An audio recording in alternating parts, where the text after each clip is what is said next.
ৰামধেনু সাহিত্য চক্ৰৰ উদ্যোগত নামখলাত কিতাপ পঢ়া আন্দোলন কিতাপ আৰু কবিতাৰ সৈতে এটা আবেলি অনুষ্ঠান সম্পন্ন স্তিপাজাৰ নামখলা আঞ্চলিক প্ৰেক্ষাগৃহ প্ৰাংগণত ৰামধেনু সাহিত্য চক্ৰৰ উদ্যোগত কিতাপ পঢ়াৰ আন্দোলন কিতাপ আৰু কবিতাৰ সৈতে এটা আবেলি অনুষ্ঠান অনুষ্ঠিত হৈ যায় ফজলুল হক চৌধুৰী সঞ্চালনা আৰু বিশ্বজিৎ বৰুৱাই আধৰা অনুষ্ঠানত আমন্ত্ৰিত অতিথিৰ আসন অলংকৃত কৰে আন্ধেৰিঘাট মহকী বিদ্যালয়ৰ অধ্যক্ষ ভাস্বতী দেৱী অতি গাম্ভীৰ্যপূৰ্ণ অনুষ্ঠানত ভৱেন্দ্ৰনাথ শইকীয়াৰ মোৰ শৈশৱ মোৰ কৈশোৰ গ্ৰন্থৰ আলোচনাত আলোচক হিচাপে উপস্থিত থাকে তেজপুৰ দৰং কলেজত অধ্যয়নৰত সমীৰণ চহৰীয়া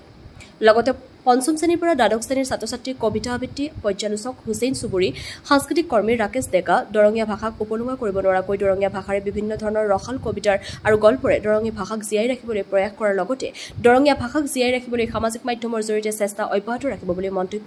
প্ৰকাশ কৰে অন্যহাতে আমন্ত্ৰিত অতিথি ভাষণত ভাস্বতী দেৱীয়ে সৰু সৰু হাতপুথি পঢ়ি কিতাপ পঢ়াৰ অভ্যাস গঢ়ি তুলিবলৈ ছাত্ৰ-ছাত্ৰীসকলক আহ্বান জনোৱাৰ উপৰিও কবিতা আবৃত্তি পৰিৱেশনত সাহস আৰু কবিতাৰ বিষয়বস্তুৰ উপস্থাপন আৰু নিজৰ আত্মবিশ্বাস গঢ়ি তুলিব লাগিব বুলি মত ব্যক্ত কৰে অন্যহাতে ভৱেন্দ্ৰনাথ শইকীয়াৰ মোৰ শৈশৱ মোৰ কৈশোৰ গ্ৰন্থৰ আলোচনাত কিতাপে বিভিন্ন দিশৰ ফালৰ পৰা আমাক আনন্দ দিয়ে কিতাপ এখন এজন ব্যক্তিৰ ভাল বন্ধু হোৱাৰ উপৰিও কিতাপে জ্ঞানৰ পৰিসৰ বৃদ্ধিত অৰিহণা যোগায় বুলি মত ব্যক্ত কৰে সমীৰণ চহৰীয়াই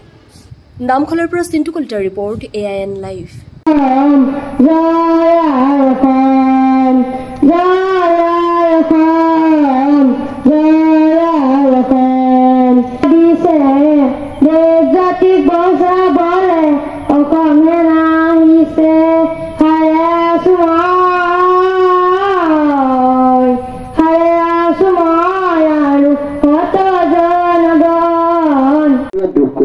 কিন্তু লাহে লাহে এনেকুৱা দেখা হয় যে দৰঙীয়া শব্দটো ক'ত ব্যৱহাৰ কৰা হয় অকল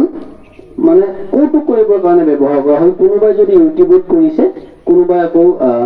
চিৰিয়েলত কৰিছে কোনোবাই আকৌ চিনেমাত কৰিছে যে হাঁহি উঠিব লাগিলে এজন দৰঙীয়া বা এনেকুৱা ঠাচত কথা কোৱা এজন মানুহক উঠাই দিব লাগে যেন তেওঁ একোৱেই নাই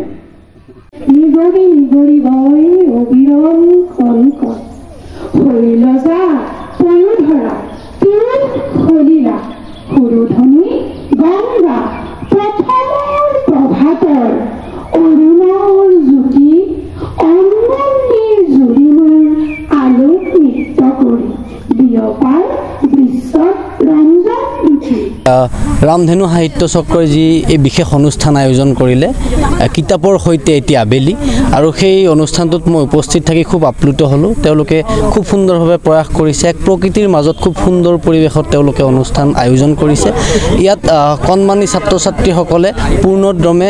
অংশগ্ৰহণ কৰিছে তেখেতসকলে কবিতা আবৃত্তি কৰিছে আৰু বিভিন্ন অনুষ্ঠান ইয়াত হৈছে গতিকে এই প্ৰচেষ্টাক মই শলাগ লৈছোঁ আৰু ইয়াতকৈ আৰু অধিক সুন্দৰভাৱে ভৱিষ্যতে এনেকুৱা ধৰণৰ অনুষ্ঠান হওক গাঁৱে ভূঞে এনেকুৱা ধৰণৰ অনুষ্ঠান হওক বিদ্যালয়ত এনেকুৱা ধৰণৰ অনুষ্ঠান হওক মানুহে বৰ্তমানী যুগত বৰ্তমান এই পৰিস্থিতিত কিতাপৰ সৈতে আকৌ সংপৃক্ত হওক আৰু এই প্ৰচেষ্টাক পুনৰবাৰ ধন্যবাদ জনাইছোঁ বৰ্তমান সময়ত আমি মোবাইলটোক এৰিবও নোৱাৰোঁ ধৰিবও নোৱাৰোঁ গতিকে মোবাইলটো লাগিব কাৰণ বিভিন্ন ক্ষেত্ৰত আমাক দৰকাৰ হৈ পৰিছে পঢ়া শুনাৰ ক্ষেত্ৰতো দৰকাৰ হৈ পৰিছে কিন্তু আচল উপকৃত কৰিব আমাক কিতাপখনে আৰু এনেকুৱা ধৰণৰ অনুষ্ঠানেৰে আমি সতৰ্ক কৰি দিয়াটো দৰকাৰ ছাত্ৰ ছাত্ৰীসকলক আৰু মই ভাবোঁ যদি এনেকুৱা ধৰণৰ অনুষ্ঠান আমি উদযাপন কৰি অনুষ্ঠিত কৰি খুব সৰুকৈ সেই কণমানি ছাত্ৰ ছাত্ৰীসকলক শিশুসকলক যদি আমি সতৰ্ক কৰিব পাৰোঁ খুব মৰমেৰে খুব মাদকতাৰে কিতাপ পঢ়াৰ মাদকতা যদি তেওঁলোকৰ মনত সিঁচি দিব পাৰোঁ মই ভাবোঁ নিশ্চয় তেখেতসকল কিতাপৰ প্ৰতি আগ্ৰহী হ'ব যিকোনো খবৰ আৰু বিজ্ঞাপনৰ বাবে যোগাযোগ কৰক 7896121996 লগতে 7002537271 আৰু 9854011916